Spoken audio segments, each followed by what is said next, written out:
We are live now. Product lifecycle management. It is a process of managing the product and the product data during the entire life cycle, from the concept through design and manufacturing to service and disposal. Product lifecycle management integrates people, data, processes, and businesses system and provide a product information backbone for companies and their extended enterprises. Product lifecycle often miss their true potential and make projects unnecessarily costly. Not understanding how to optimize these investments can have a very long term effect on both the top and the bottom line. So, while companies that realize how to use product lifecycle management as a competitive weapon can capture significant market advantages. So, in this session, we give you insights into how to take an approach that address the true potential of a product lifecycle management. So, for this, we have a very prominent guest, Mr. Ratish Pandey. Hi, Ratish sir. Hi Devanshi. Thank you for having me here. Thank you so much, sir. Stage is over to you, sir. Thank you, Devanshi. Really appreciate this opportunity, and those of you who are on the call, who are listening to us. Devanshi, quick question: is this a Hindi and English, or is it English only? Sir, English. English. Okay, Yeah. Good. Thank you so much for that clarification. So, जो लोग जुड़े हुए हैं, बहुत सबको नमस्कार, and really happy to be here and talk about product life cycle management. अब ये जो product life cycle management है, it sort of sounds as a very complex kind of a thing. ये क्या बात कर रहे हैं? मगर what we are trying to do is, and as Devanshi also mentioned in her opening statement, what we are trying to put together is how do products and what is the life journey of a product. Now think of any machine that you buy, right? Think of a car that you buy. When you buy a car, for some years it actually runs very well, and then suddenly the decline happens, and then you need to either fix it or whatever. And basically, and the reason why I gave you that example of a car is just to give you and put it in a mind that when companies think of products, they think of products as a system, and they look at it in the complete holistic fashion. It is not just about that there is this product that they're wanting to introduce in the marketplace. So what we will do is understand a little bit what is the journey, what journey does the product take on its own, and from a corporate side, how do companies look at the product's journey and how does it impact their decision making. So दोनों चीजें देखेंगे हम, product on its own, and then how do companies look at it. So basically, as they say, product life cycle, and a wonderful definition here, which sort of will give you some sense. Product life cycle is the amount of time a product goes into being introduced into the market until it is taken off the shelves. Now, taken off the shelves is a very colloquial English word जिसे हम कहते हैं, मगर basically कहाँ से introduce किया हमने और कहाँ पे जाके अब हमने product को कहा कि बस thank you very much, आपकी utility खत्म हो गई कंपनी के लिए. So basically वो पूरी journey जो है वो product life cycle management का रूप लेती है, and companies look at it very strongly. खास तौर से वो companies जो ज्यादातर रिसर्च में इन्वेस्ट करती हैं और नए प्रोडक्ट्स बनाती हैं, उनके लिए प्रोडक्ट लाइफ साइकिल मैनेजमेंट बहुत ही इंपॉर्टेंट प्लानिंग होती है, क्योंकि ज्यादातर कंपनियां जो रिसर्च में इन्वेस्ट करती हैं उनके लिए प्रोडक्ट लाइफ साइकिल मैनेजमेंट और product managers who manage the life cycle of the product बहुत एक बड़ा इंपॉर्टेंट एस्पेक्ट होता है हर साल की प्लानिंग में. सो आगे चलते हैं थोड़ा और देखते हैं कि प्रोडक्ट लाइफ साइकिल में क्या होता है प्रोडक्ट लाइफ साइकिल की जर्नी में. तो बेसिकली 4 स्टेजेस होती हैं किसी भी प्रोडक्ट लाइफ साइकिल में, 4 स्टेज.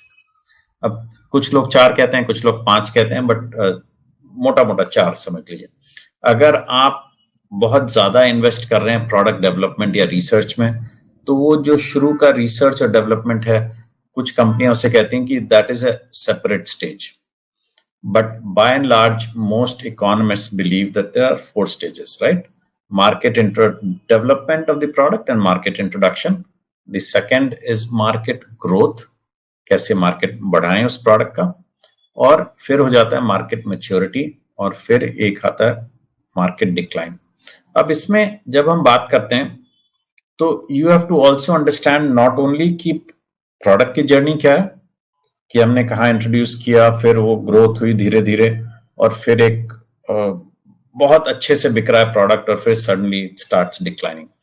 और आज की जो टॉक है उसमें मैं कुछ एग्जांपल्स भी लेके आया हूँ, और जो कल हुआ ग्लोबल वर्ल्ड में उसके बारे में बात करूंगा. बहुत इंटरेस्टिंग हुआ कल, जो टेक्नोलॉजी, एक टेक्नोलॉजी फर्म है उसमें जो हुआ, and they are hit actually by their product life cycle challenges. So exactly, we will look at all those aspects, and I have some live examples also, so that you get a sense of what and how things get built up.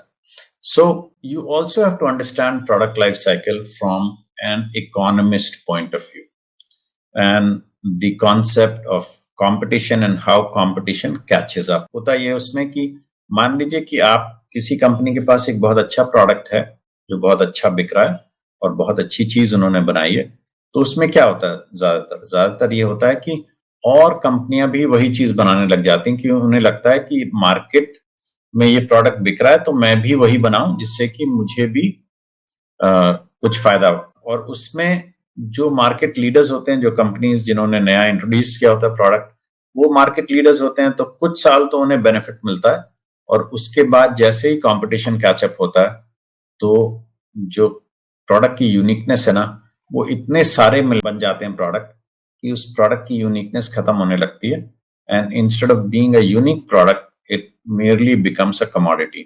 So जो ये product life cycle है, ये पूरा उसी, from economist point of view, that is the other thing that they look eight, कि where is the uniqueness of the product, and where once it starts declining, it actually has reached most often the case of merely being a commodity. And there are some very significant examples, especially in the FMCG space, and we'll talk about those too. So आगे चलते हैं. So now I'll take you through all the 4 stages, और देखेंगे कि क्या interesting है, क्या क्या होता है. So अब ये देखिए, ग्राफ बहुत ही अच्छा सिंपल ग्राफ है कि प्रोडक्ट लाइफ साइकिल कैसे, how does it go, and how does a product life cycle go along. So जब इंट्रोडक्शन होता है तो ऑब्वियसली रिसर्च और इंट्रोडक्शन, या जो भी कह लें, इनोवेशन और इंट्रोडक्शन, मार्केट डेवलपमेंट जो है, वो इनिशियल पीरियड कहलाता है. इसमें जो है प्रोडक्ट इंट्रोडक्शन होती है. अब नई चीज आप कुछ भी ला रहे हैं मार्केट में, कोई भी चीज नई पेश कर रहे हैं मार्केट में, आपको जद्दोजहद करनी पड़ेगी, आपको लड़ना पड़ेगा अपनी प्रोडक्ट बेचने के लिए, आपको कुछ नया करना पड़ेगा, आपको बहुत कुछ अलग करना पड़ेगा. और ईच स्टेज को हम थोड़ा और डिटेल में देखेंगे आने वाली स्लाइड्स में, जिससे कि आपको सेंस रहे कि क्या चीज हम कर सकते हैं. और अगर आप स्टार्टअप हैं तो आपको ये भी देखना होगा कि मैं किस स्टेज पे हूं, मेरा प्रोडक्ट किस स्टेज पे है, या अगर मैं मी टू या एक और प्रोडक्ट जो ऑलरेडी एग्जिस्टिंग है वो ऑलरेडी हैं, तो मैं किस स्टेज पे एंटर कर रहा हूं मार्केट में उस प्रोडक्ट की लाइफ साइकिल में, एंड अकॉर्डिंगली मुझे क्या करना चाहिए डिफरेंट. तो सबसे पहला जो स्टेज है वो है मार्केट इंट्रोडक्शन और डेवलपमेंट. अच्छा, इस स्टेज पे मैं कह दूं कि जैसे आप लोग सुन रहे हैं, बहुत सवाल आएंगे आप लोगों के दिमाग में, तो please feel free to write comments, ask questions.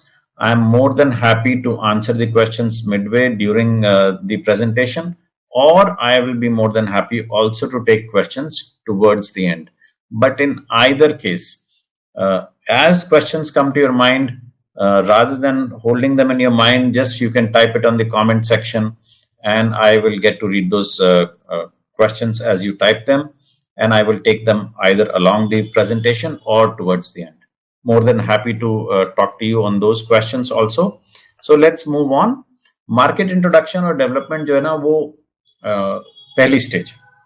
अब इसमें क्या होता है, बेसिकली अब आप नई चीज ला रहे हैं, नया प्रोडक्ट है, तो वाजिब है कि आपको इन्वेस्टमेंट करनी पड़ेगी किस चीज में, एडवर्टाइजिंग में, मार्केटिंग कैंपेन्स में, पब्लिक रिलेशंस में, क्योंकि आपको बताना है जो आपके कंज्यूमर्स हैं कि भाई मेरे पास ये चीज नहीं है, something different, I have something different which nobody else has.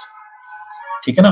अब वो जब आप समथिंग डिफरेंट की बात करेंगे, उसमें बताने से पहले आपको एक चीज और करनी है, आपको ये चीज पता करनी है कि कॉम्पिटिटर्स हैं भी इस प्रोडक्ट के कि नहीं, और अगर हैं तो आपका प्रोडक्ट कंपटीशन से कैसे अलग है, जिसे कहते हैं हम कॉम्पिटिटिव एनालिसिस। अगर आप कॉम्पिटिटिव एनालिसिस कर लेंगे तो सबसे बड़ी चीज कॉम्पिटिटिव एनालिसिस में ये होती है कि you are able to differentiate and create a निश।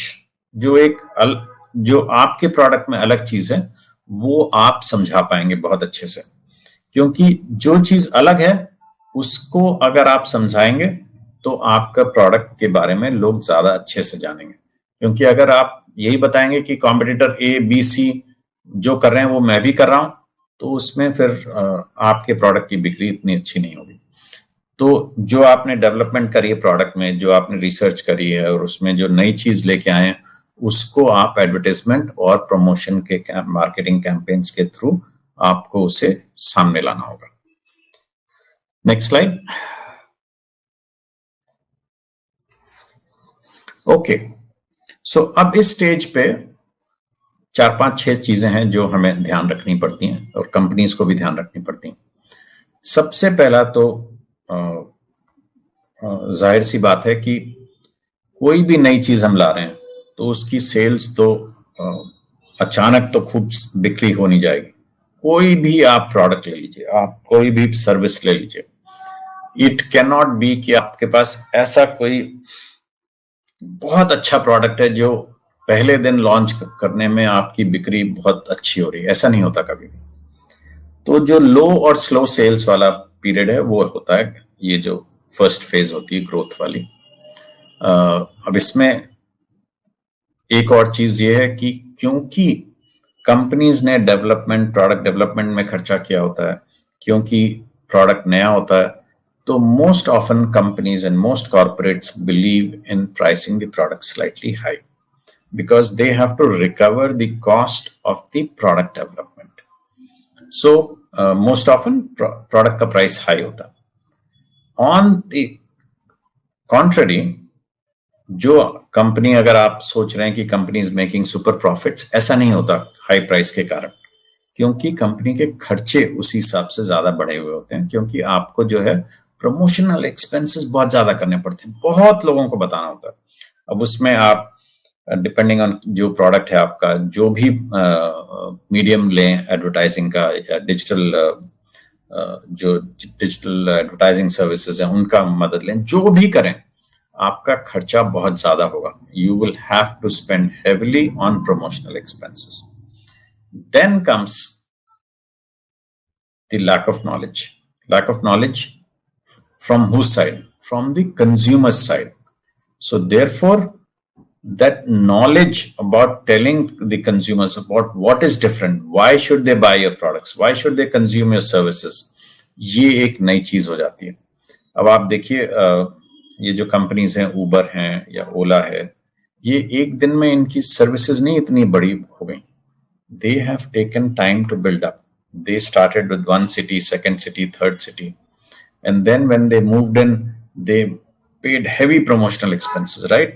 Those of you who were early users of Ola, Uber, I'm sure you enjoyed the cashbacks that you used to get when you used to book an Ola or an Uber, right? So was all that cashback, or even Zomato and Swiggy, right? There were cashbacks. We were enjoying those cashbacks. Arey yaar 50 rupees mile, arey 100 rupees mile. Because those were the cost of promotional expenses that the companies were putting in. And that is why they were able to convert you to be their consumer, in the sense that you became a regular user of their products and services. अब because आप इतना खर्चा कर रहे हो, consumers don't know about your products or the difference or the differential product that you have in the market.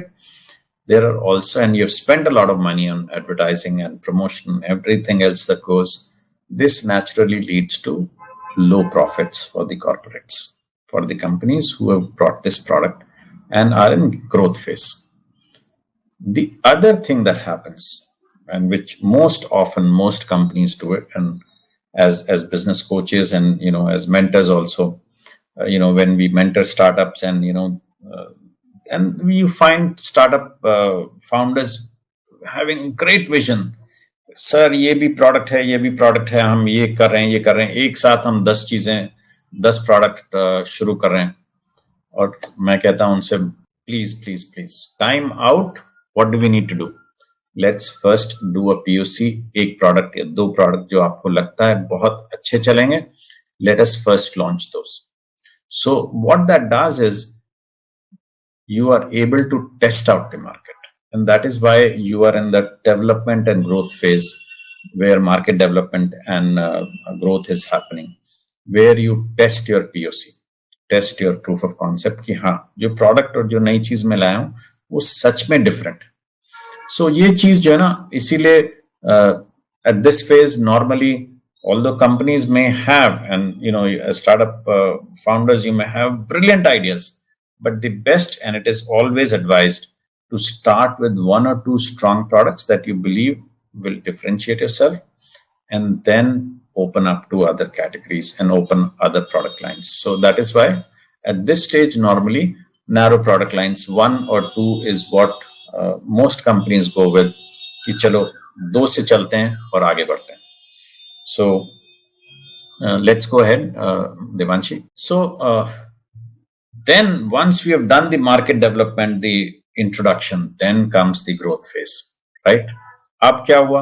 अब बड़ी simple सी बात है, मैंने बहुत सारी प्रमोशनल एक्सपेंसेस कर दी, मैंने बहुत इन्वेस्टमेंट कर दी, कंज्यूमर्स को बताया क्या डिफरेंस है. Consumers have started appreciating it as usual. When the appreciation comes, आज की तारीख में इतना अच्छा प्रोसेस है, especially if you are selling consumer products or products which can be sold on e-commerce. Getting customer reviews becomes a big thing early on, because if the customers are happy with their reviews, they will start talking about it. So especially when you are in that development phase, getting those positive reviews because your product is so good, about your products and services, makes a huge difference. It makes a phenomenal difference in terms of what you can do. So basically, the growth stage is characterized by growing demand, an increase in production, and expansion in the product availability. Let's keep going with the mobility space. I talked about cars, I talked about Ola, Uber. So Ola, Uber ने क्या किया? पहले उन्होंने 1 city, 2 city, 3 city, फिर उन्होंने कहा अच्छा जी अब हम 10 सिटी फोकस करेंगे. So slowly you start expanding, and once you start expanding, the characteristics of the growth phase come into the product, right? There's rapid increase in sales. You've put the investment, you've got consumers hooked on. अब consumers की आदत हो गई कि यार मैं कहाँ ढूंढूं कि पास वाला रेस्टोरेंट कौन सा है, उसे फोन करके उसे ऑर्डर करूं. इससे अच्छा तो मैं जोमेटो का ऐप खोलूं या स्विगी का ऐप खोलूं, मुझे दिख गया जो चीज मैं खाना चाहूं तो मैंने क्लिक किया और delivery is on it's way, right? So think of it. पहले क्या होता था कि Domino's was most often discussion comes when you're talking about examples. So पहले शुरू में Domino's was really pushing the 1-800 number, right? You had the 1-800 number, Domino's, and you could call, and Domino's used to come in 30 minutes. Great. Today, who remembers the Domino's 1-800 number? Nobody does, because Zomato, Swiggy is there, right? So how the shift has happened, and exactly the point. The rapid increase in sales happens because the consumers get used to it, your products and services. And number 2, the bigger piece is, if you have the right product for their needs, then the frequent use starts happening. And that is where the difference happens from the development phase into that, I would say, the second gear and the third gear phase starts happening, where you start accelerating. So this is where because एक और चीज समझ लीजिए, जो एक नया example आ जाता है कि जैसे ही ज्यादा कंज्यूमर्स इंटरैक्ट करने लगते हैं तो consumers start giving you feedback. Now feedback comes either from the consumers or from your development teams, and they say, okay, now let us improve this product because you have proved that yes, this product is a successful product. Now what improvements we can make. अब इसको आप मतलब इतनी बड़ी बड़ी कंपनियां हैं who keep looking for this information back from the consumers. आप जो मतलब आज की तारीख में गूगल को देख लीजिए. आई थिंक जितने भी लोग हैं इस समय, ज्यादातर आई वुड से 90% जो who are on this call right now definitely would have a Gmail account. But see how Gmail has transformed itself from 5 years back or 10 years back to today what it is, right?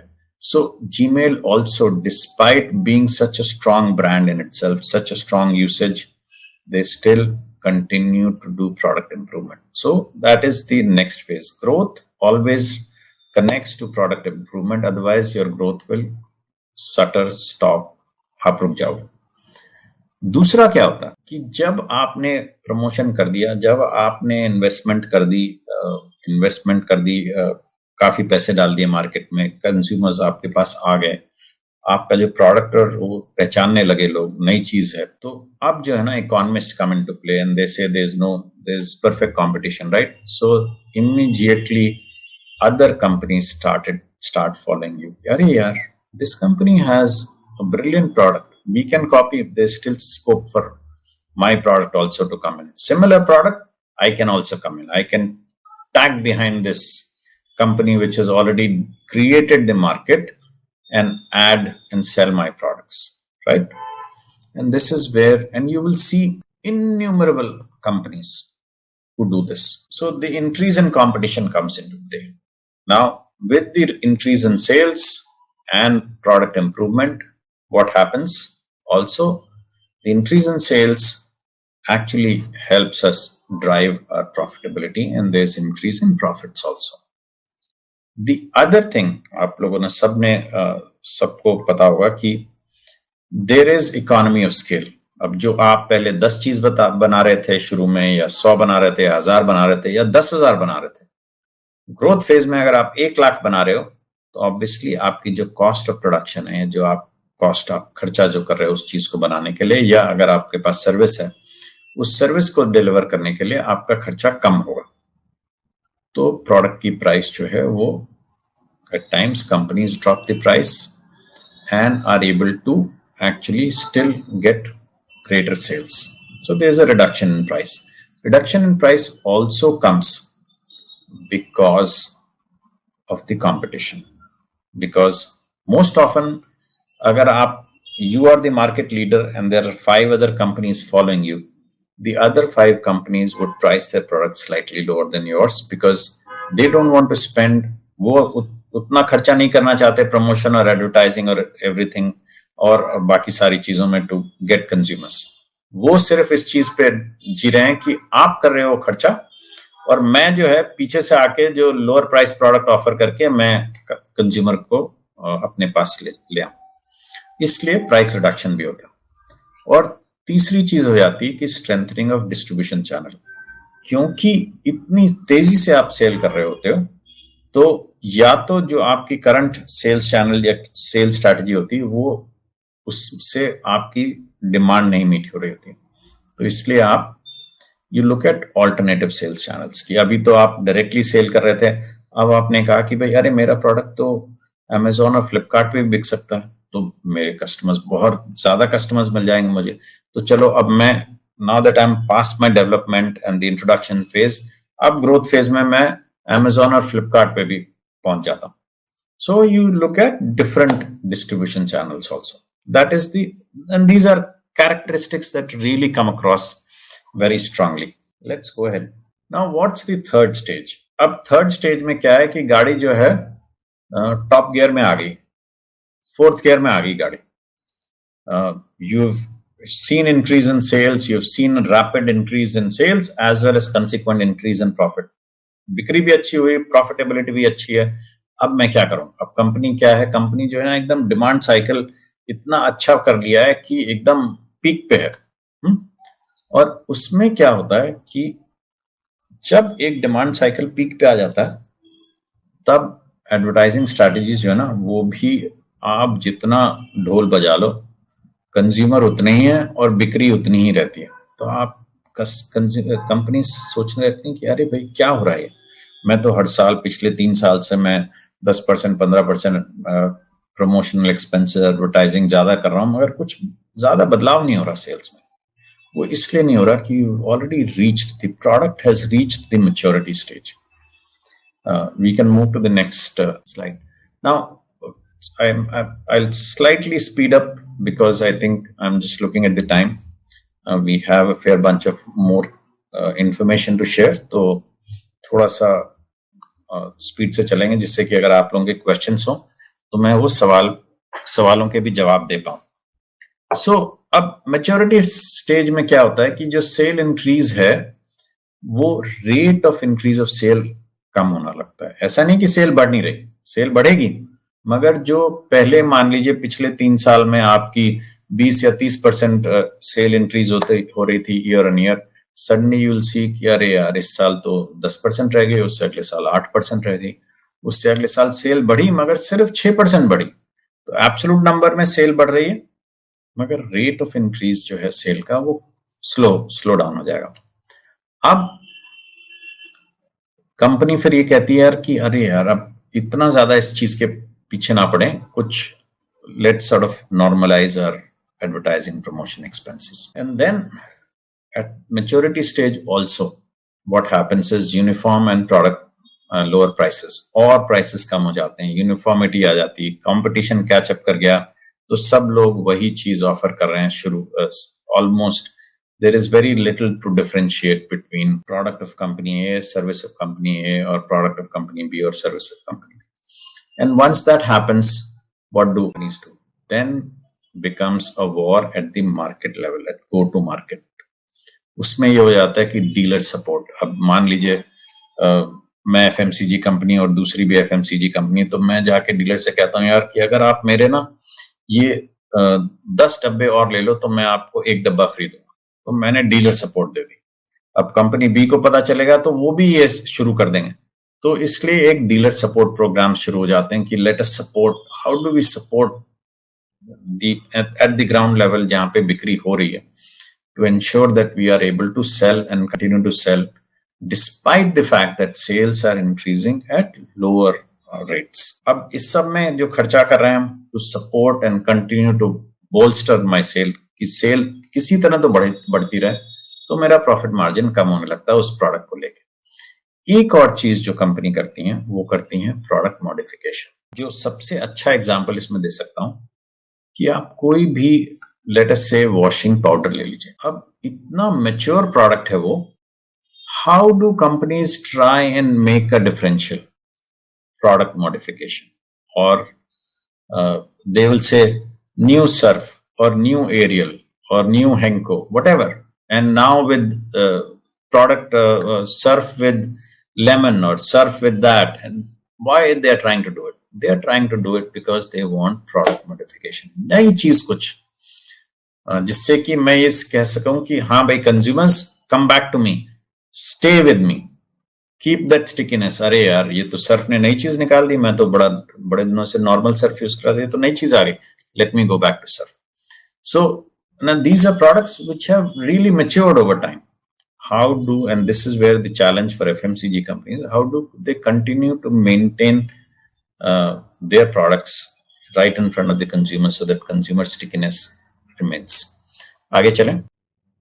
अब क्या हुआ कि गाड़ी fourth stage पे आ गई, product को हमने खूब उस पे बहुत सारा ढोल बजा दिया कि भाई इतना अच्छा प्रोडक्ट, सब कुछ हो गया, हमने ग्रोथ भी देख ली, मैच्योरिटी भी देख ली। अब क्या होता है कि एक स्टेज पे आके प्रोडक्ट जो है वो कहता है कि बस हो गया मेरा, अब इससे ज्यादा नहीं हो सकता। And this happens, and this is the stage where most often product becomes that uniqueness goes away, you just merely become a commodity. So product takes on increased competition from other companies because they've caught up, and lower prices. and actually if you don't bolster it with increased advertising spends, it market share कम होने लगता है, product नीचे जाने लगता है. अब उसमें कंपनीज क्या करती हैं, दैट इज वेयर दी, जो मैंने शुरू में कहा कि एक तो हो गया प्रोडक्ट और कॉर्पोरेट डिसीजन कैसे होता है. अब कॉर्पोरेट डिसीजन ये होगा कि भाई ये प्रोडक्ट मेरे लिए स्ट्रैटेजिक इंपॉर्टेंस का है कि नहीं, और अगर है तो कंपनी कहेगी चलो इसमें और लगाते हैं अभी मार्केटिंग और advertising, because I don't want to lose market share. But ultimately एक स्टेज आ जाती है जहां पे कंपनी को मेजर करना पड़ता है कि भाई कितनी सेल बढ़ रही है और क्या प्रॉफिटेबिलिटी आ रही है उस प्रोडक्ट कैटेगरी से, and basis that they take the decision कि भाई इसको चलो अब बंद करना है या we still continue to push it, but this adds significant cost. Next slide. So क्या कैरेक्टरिस्टिक्स एंड डिक्लाइन वाले स्टेज में, ऑब्वियसली जो हमारी ग्रोथ स्टेज पे इंक्रीज थी वो जाके ब्रेक लगने शुरू हो जाते हैं सेल्स में. तो जो रैपिड डिक्रीज इन सेल्स बहुत नेचुरल है. प्राइस आप कम करने लगते हो तो उसमें यही होता है कि अरे यार अब अगर कमोडिटी लेवल पे आ गए हम तो मैं जो कंपटीशन सस्ते में बेच रहा है मैं उसके साथ क्यों नहीं, why should I not be this price of the competition. So मैं कहता हूँ चलो यार प्राइस कम कर देते हैं, क्या पता थोड़ा मार्केट शेयर बढ़ जाए. So I further decrease the price. Corporate में अगर वो product category and every corporate, सब जितने कॉर्पोरेट्स हैं इतनी अच्छी उनकी डेटा कलेक्शन और एनालिसिस होती है कि they are able to determine कि भाई आज की तारीख में ये प्रोडक्ट है मेरा, मान लीजिए सर्फ ही ले लें, तो सर्फ में मेरी क्या खर्चे हैं, क्या प्रॉफिटेबिलिटी, क्या सेल इंक्रीज है और क्या प्रॉफिट निकल रहा है, और अगर क्या प्रमोशन एक्सपेंसेस कर रहा हूं, तो बेस्ड ऑन दैट वो जो प्रोडक्ट मैनेजर्स हैं they are responsible for P&L and therefore they look at it कि हाँ ये बात बन रही है कि नहीं बन रही है. बेस्ड ऑन दैट अगर सेल्स उतनी इंक्रीज नहीं हो रही तो प्रमोशनल भी खर्चे थोड़े कम कर दिए जाते हैं. कब और साथ में अगर टेक्नोलॉजी प्रोडक्ट है तो सबसे बड़ा चैलेंज टेक्नोलॉजी में ही होता है, और कुछ जो एग्जांपल्स हैं टुवर्ड्स द एंड जो मैं बात करूंगा. सबसे बड़ी चीज ये होती है कि टेक्नोलॉजी प्रोडक्ट्स में फिर बिल्कुल कंपनीज, बहुत सारी कंपनीज हैं जो कहती हैं कि भाई बंद कर दो, ये हम we not able to sustain. बहुत अच्छा एग्जांपल है जो हम सबके सामने बहुत साल पहले एक जो कॉर्पोरेट वर्ल्ड में बेंचमार्क होता था कि भाई अगर आपको कॉर्पोरेट ईमेल चाहिए तो safest product was a blackberry. आज की तारीख में ब्लैकबेरी कुछ महीने पहले ही ब्लैकबेरी कंपनी बंद हो गई. अब क्यों बंद हो गई?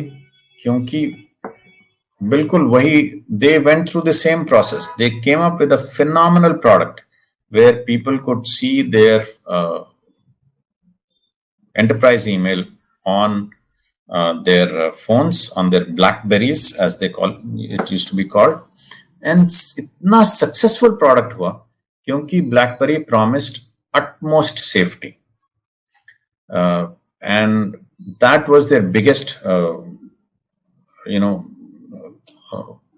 I would say the unique feature that and the ability to push emails to a handheld device so that employees could be connected 24/7, and that is what really made the difference for BlackBerry.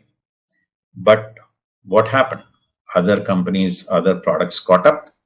So BlackBerry went through that phenomenal growth phase, reached a maturity, and then they tried to make change things, right? तो BlackBerry ने कहा अरे यार मैं अपना OS हटा के maintaining this OS becomes is very costly. We can't sustain it with lower sales as they went into decline. Let's jump to they actually went on to the Windows platform and everything else happened, but they just couldn't survive. So technology companies में ये हो जाता है कि कभी कभी suspension of production work भी हो जाता है. मतलब कंपनीज कहती हैं भाई इस प्रोडक्ट को बंद करो, इसको हम नहीं सपोर्ट कर सकते. Next slide. So basically we looked at the 4 phases, right? Market development, growth, maturity and decline. अब क्या फैक्टर्स होते हैं किसी भी प्रोडक्ट लाइफ साइकिल में वो देख लेते हैं थोड़ा सा. तो एक तो होता है rate of technology change. Technology becomes a big change, big factor in specially आज की तारीख में जो हर चीज में टेक्नोलॉजी है. अगर हम कुछ भी चीज देख लें, everybody somewhere or the other technology is impacting it, and the speed at which technology changes are coming, if companies are not smart enough, if you as a startup founder are not smart enough to actually think of what is coming in the future, and आप अगर अभी क्या सोच रहे हो सिर्फ कि अरे दिस इज सो ग्रेट, मगर अगर आप वेब 3.0 का नहीं सोच रहे, आप ये नहीं सोच रहे कि आगे क्या आने वाला है, तो आप जो है वो मिस कर जाओगे boat. So it is important कि when you are thinking of your product development, introduction, and the product life cycle, also see what are the technology changes that are coming going forward, let's say 12 महीने 24 महीने 36 महीने, because उससे बहुत फर्क पड़ जाएगा. एक एग्जाम्पल देता हूं. जो भारत में एक टाइम पे 2 टेक्नोलॉजीज आई फोन के लिए, CDMA और GSM. अब ये चीज जो लोग CDMA लाए और जिन लोगों ने CDMA प्लेटफॉर्म्स चुने, व्हाट दे फॉरगॉट इज कि आगे क्या आने वाला है एंड क्या विच टेक्नोलॉजी इज मोर स्टेबल. तो उन्होंने इन्वेस्टमेंट भी कर दी CDMA में, but they missed the boat because GSM was a far more stable platform, and that is what took off. So a lot of investments happened in CDMA technology and they failed, and those companies shut down. Then is the rate of market acceptance. Rate of market acceptance ये होता है कि एक बार आपने market development और introduction कर दी तो किस स्पीड से आपकी ग्रोथ है. दैट एक्चुअली डिफाइंस कि कितनी तेजी से कंज्यूमर्स एक्सेप्ट कर रहे हैं आपके प्रोडक्ट या सर्विस को. The other is of course competitors entry. मैंने पिछले आधे घंटे में जो बताया कि जो when economists look at it and they say that there's perfect competition always, it is because as soon as any company starts making super profits, the competitors start looking at it and start nipping at, और वो जो है products बनाने लगेंगे उस company के जैसे to ensure कि वो जो profit बन रहा है उसमें से कुछ हिस्सा उन्हें मिल जाए. तो कॉम्पिटिटर एंट्री बहुत आपको ध्यान रखना पड़ता है. फिर आ गया इकोनॉमिक और मैनेजरियल फोर्सेस. फिर आ गया कि कंपनी के रिस्क बेयरिंग कैपेसिटी कितनी है, कितनी देर तक आप उस प्रोडक्ट को मैच्योर फेज पे रख सकते हो. That is the risk. And then government policies जैसे आज की तारीख में आप आई डोंट नो आप लोगों ने किसी ने सुना कि नहीं, बट करीब 15 दिन पहले US गवर्नमेंट ने कहा कि अब हम 5G इंट्रोड्यूस कर रहे हैं. अब 5G इंट्रोड्यूस करने लगे तो जितनी भी एयरप्लेन्स उड़ रहे थे US में, उन्होंने कहा कि अगर आप 5G इंट्रोड्यूस करोगे तो हमें बहुत सारे प्लेन्स अपने चलाने बंद करने पड़ेंगे because we don't see compatibility. और उसके कारण मान लीजिए कि अगर कल इंट्रोड्यूस करनी थी टेक्नोलॉजी और ट्रांजिशन होना था, तो फाइनली US प्रेसिडेंट ने अनाउंस किया कि नहीं, अभी हम रुक जाएंगे जब तक कि वी आर श्योर कि aviation industry is ready to take on. So these are simple examples जहां पे government policies come into play, and finally the president of the US said no, let's wait for introducing 5G. So similarly, I think how you plan, how government policies come into play also becomes a very important factor in planning your product life cycle. Next slide. अब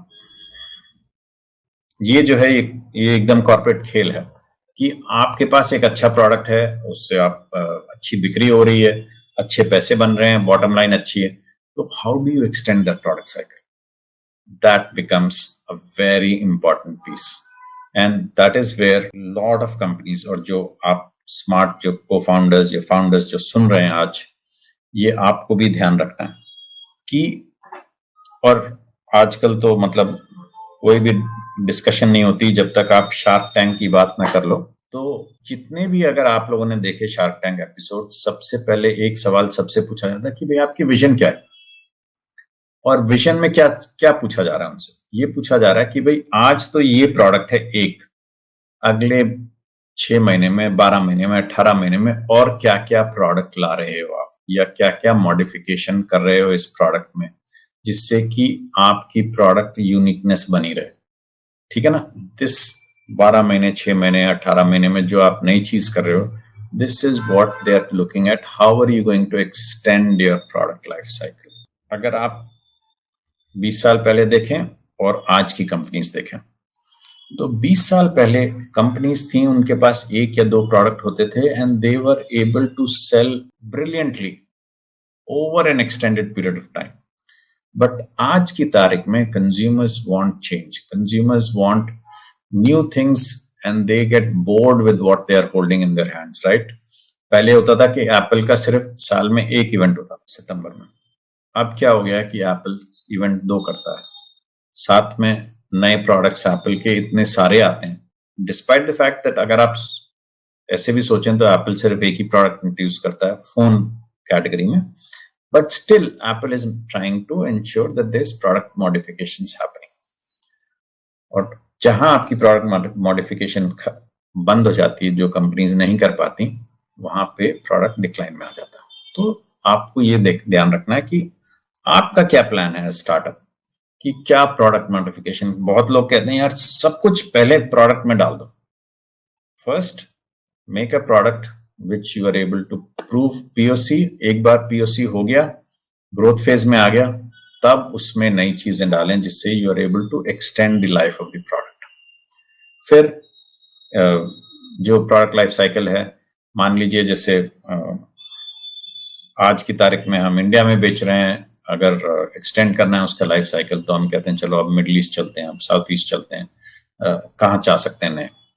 promoting frequent use. Promoting frequent use में क्या होता है कि companies like जो service companies हैं या जो companies who are more connecting directly with consumers, for them creating stickiness with their product, creating stickiness with the service becomes, the more the consumers use your products, the better it is. That is why आपने उबर use करी, आज वापस आए आपने, अच्छा आज 700 रुपए का उबर का बिल था, उबर ने एक मैसेज करी, अगली उबर आप लेते हैं तो there is a 50% off capped at 50 rupees cashback. Suddenly you से अरे यार मुझे कल जाना है तो चलो यार, फिर 50 रुपए वापस मिल रहे हैं, फिर उबर ही ले लो। So stickiness, promoting frequent use, then developing different stages usages, कि प्रोडक्ट को आप सिर्फ how can you have multiple usages of products, and then finding new usages कि प्रोडक्ट के लिए नए यूसेज क्या हो सकता है। और फाइनली जो आज की तारीख में मेजर्ड मीडिया जिसे कहते हैं, मॉडर्न एडवर्टाइजिंग और सेल्स प्रमोशन टेक्निक्स अगर आपके पास बहुत इंटरेस्टिंग हो, तो believe me you are able to extend and you will be able to extend your product life cycle. Let's go ahead. अब एडवांटेजेस क्या हैं? हमने तो सब बता दिया आपको, 4 फेज और इससे ये फायदा और सही ये फायदा, आप ऐसे एक्सटेंड कर सकते हो। और what is the advantages of product life cycle? So उसमें जो है बड़ी सिंपल चीजें हैं काफी, and as you grow bigger, product life cycle management becomes a big issue for product companies. Big. तो सबसे पहले जो की एडवांटेजेस हैं, सेल्स फोरकास्टिंग। ये प्रोडक्ट किस साइकिल में है, अरे 10 साल पुराना प्रोडक्ट है तो ऑब्वियसली मैच्योरिटी फेज पे है या डिक्लाइन पे है, तो उसमें मैं क्या फोरकास्ट करूंगा, कितने नंबर्स, कैसे बिक्री होगी, क्या मैं प्रमोशन करूंगा, उससे फर्क पड़ जाता है। प्रेडिक्टिव टूल्स होते हैं, प्लानिंग टूल्स होते हैं, कंट्रोलिंग टूल्स होते हैं, और जो मार्केट प्रोग्राम्स होते हैं उसको मार्केट प्रोग्राम्स मतलब जो गो टू मार्केट पे आप पैसा खर्च करोगे, डीलर डिस्ट्रीब्यूटर सपोर्ट पे, वो सब अलग हो जाता है। ग्रोथ फेज पे अलग होगा, मैच्योरिटी फेज पे अलग होगा, डिक्लाइनिंग फेज पे अलग होगा प्रोग्राम। जो आपकी नए प्रोडक्ट्स या नया मॉडिफिकेशन आ रहे हैं उससे प्लानिंग आप अच्छी कर सकते हैं, या जो कंपैरिजन है डिफरेंट प्रोडक्ट्स का वो भी आप देख सकते हो इससे। तो it lot of advantages once you manage the product life cycle very well. Next slide.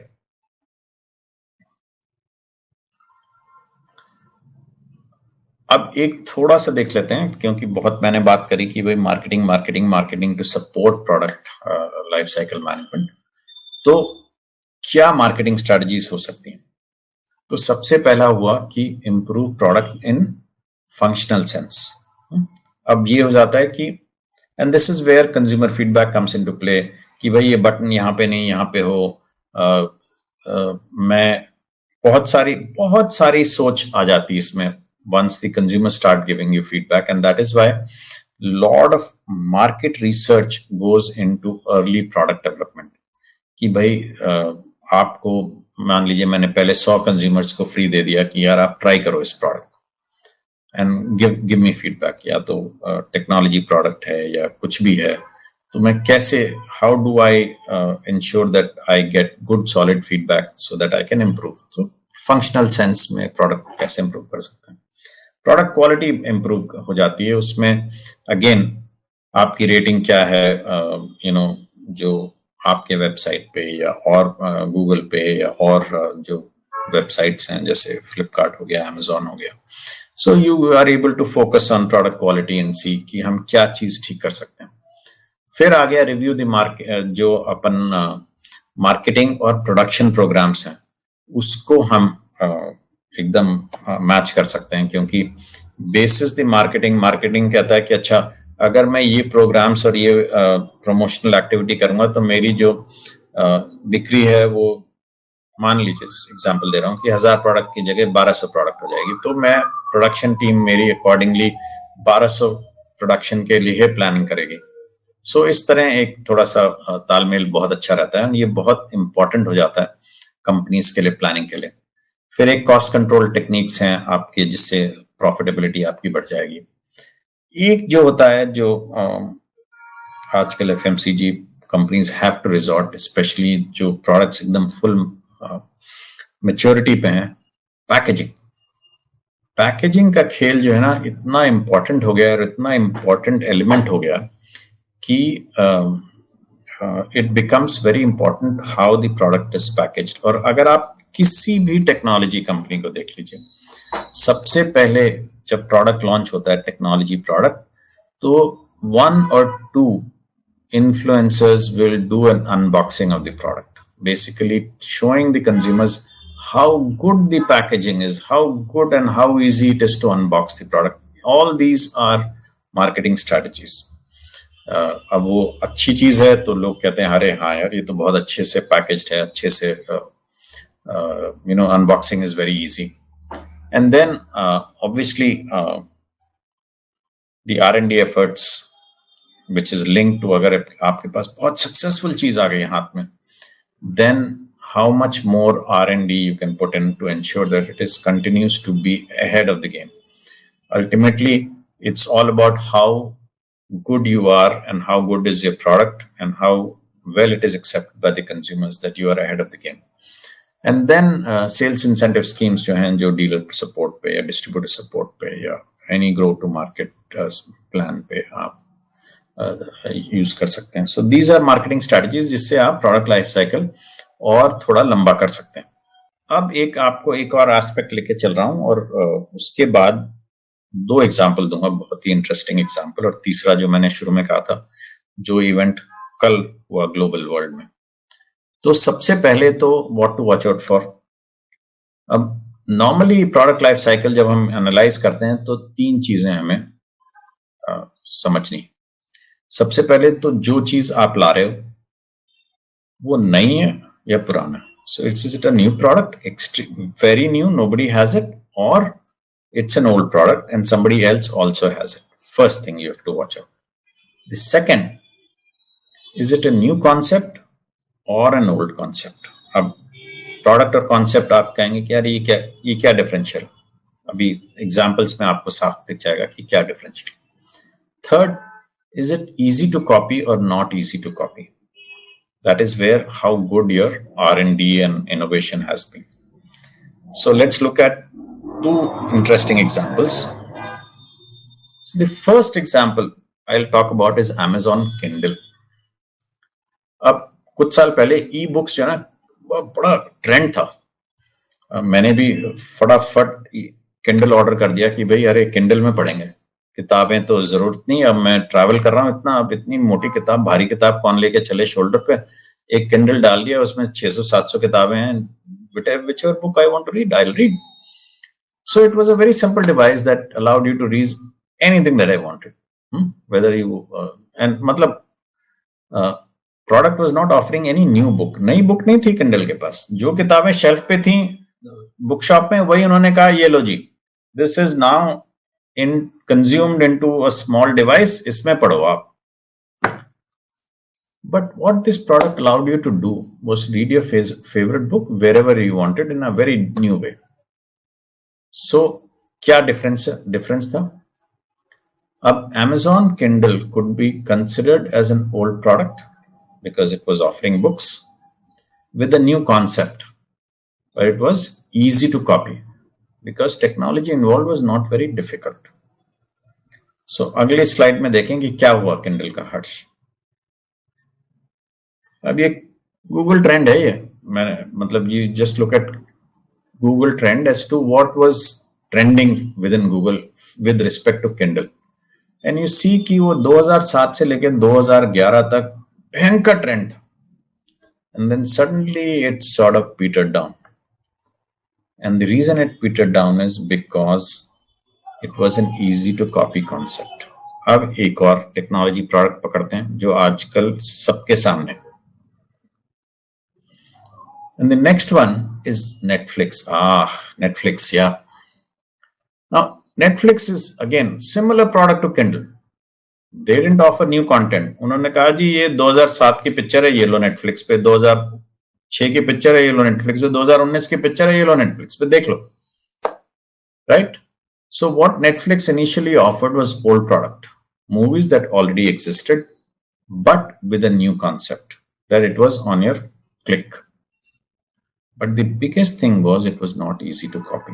The reason it was not easy to copy, because you needed powerful servers and contracts with film producers to watch what was already copyrighted, patented. So उसके कारण क्या हुआ, पिछले 10 साल में Netflix तो मतलब एकदम छाया हुआ. Every year they have continued to grow. But what has happened to Netflix? Now other companies have also started Netflix-like programs like Disney. Disney Plus is there. So aajkal Disney is partnered in India with Hotstar, but either case, they are also offering content. But when you look at Google Trends for Netflix and you see what has happened, especially in the last 2 years, it has gone through the roof. Netflix, although has seen phenomenal growth, but last year and this past year, they are facing challenges because other similar products have come in. अब जो मैं बता रहा था आपको, जो एक कल सिग्निफिकेंट इवेंट हुआ ग्लोबल वर्ल्ड में, वो हुआ फेसबुक का.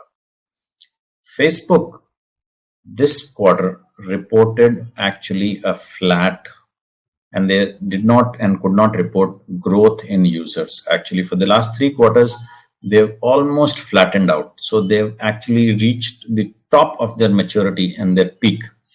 And because of that, Facebook shares fell significantly in the market. So much so that Mr. Zuckerberg, who's the CEO for Facebook, actually lost 30 billion in terms of his net worth because there was a significant dip. So when you look at Facebook growth, they've reached the peak. Now what Mr. Zuckerberg just announced is that they will come up with new things to ensure that Facebook growth continues. So जो हम बात कर रहे थे ना, how do you extend the life cycle, product life cycle? अब Facebook will have to do something where people are able to stick to it and extend the life cycle. With that, if there are any questions, I am more than happy to take on.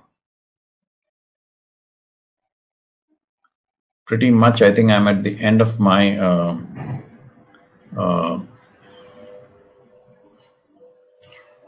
okay, First there are of some all, questions that I can see. How can we track the product life cycle? Most often, Harshita, you can track the product life cycle by tracking product quantities as we are going and as you are going, and that is where a lot of data-driven approach needs to happen in the company to ensure that you are able to track product. Why does a company need to know life cycle stages of its products? Great question, RJ Shah.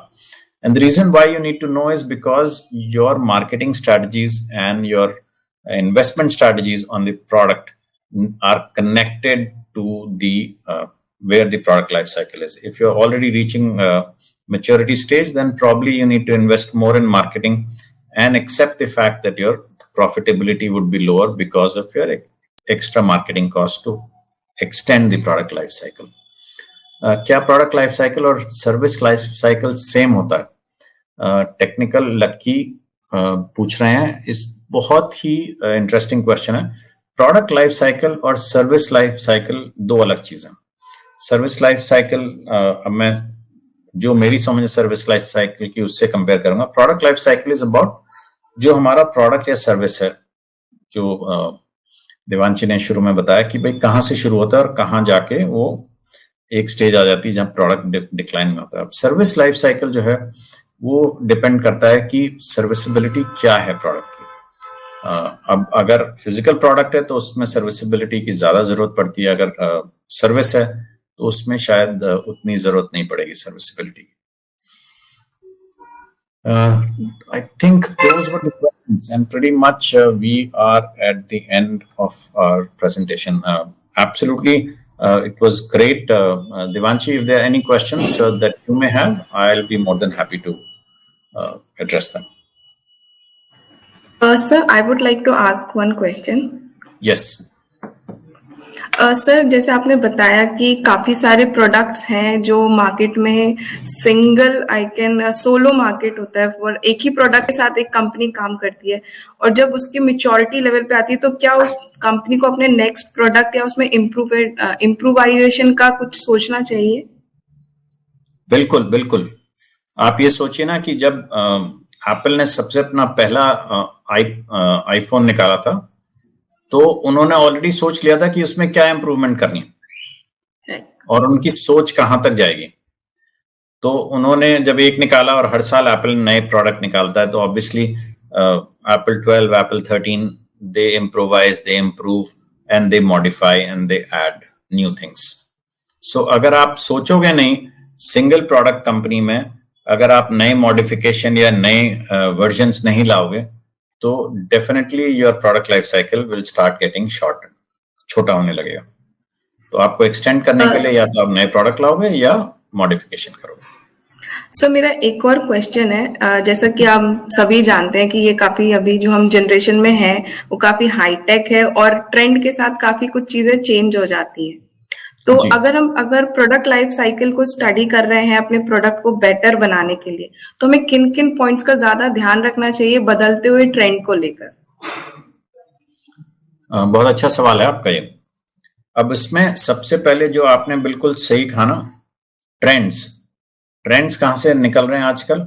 दो चीजों से. एक तो technology trends हो गए और एक consumer behaviour trends हो गए. ये दो चीजें बहुत जरूरी हैं.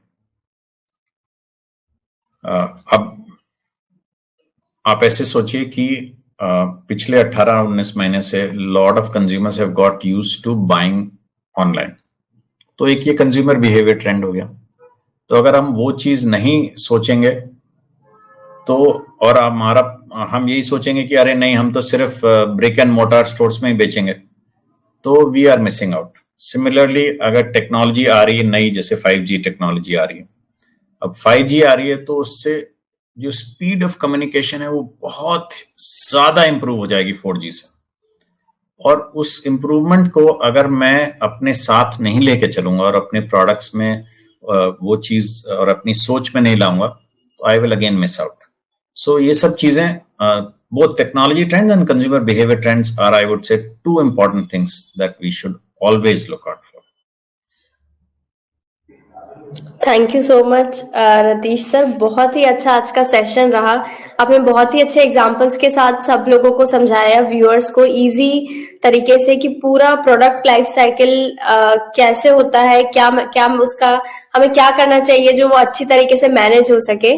So thank you so much from the entire team of spark incubation centre. साथ ही मैं अपने सारे व्यूअर्स को भी बहुत बहुत धन्यवाद देना चाहूंगी कि आज उन्होंने इतने अच्छे से ये पूरा सेशन सीखा, और मैं आशा करती हूँ कि वो इससे आज बहुत अच्छी लर्निंग लेके जाएंगे. तो thank you so much Lalita for helping me here.